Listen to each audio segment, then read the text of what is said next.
প্রধানমন্ত্রী ভারতরত্ন অটল বিহারী বাজপেয়ী জন্ম শতবর্ষ উপলক্ষে পূর্ব মেদিনীপুরের নন্দীগ্রামে এক বিশেষ অনুষ্ঠানের আয়োজন করা হয়। যোগ দেন বিরোধী দলনেতা শুভেন্দু অধিকারী।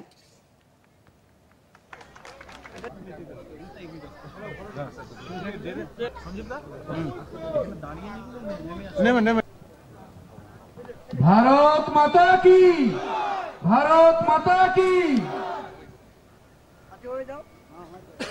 অটলজি তিনি একজন রাষ্ট্রবাদী ছিলেন, এমনকি তিনি যখন প্রধানমন্ত্রী বা শাসক দলের নেতৃত্ব দেননি তার আগে তাকে জাতিসংঘে বিরোধী দলের নেতা হিসেবে ভারত সরকার তখন পাঠিয়েছিল।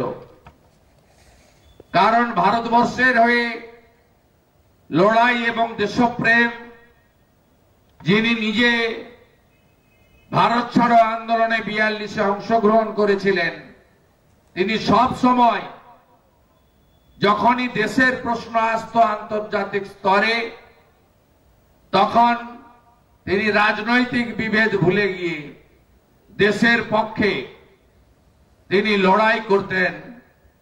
এই রকম একজন মানুষ, তাকে আমরা আজকে শ্রদ্ধা জানাই।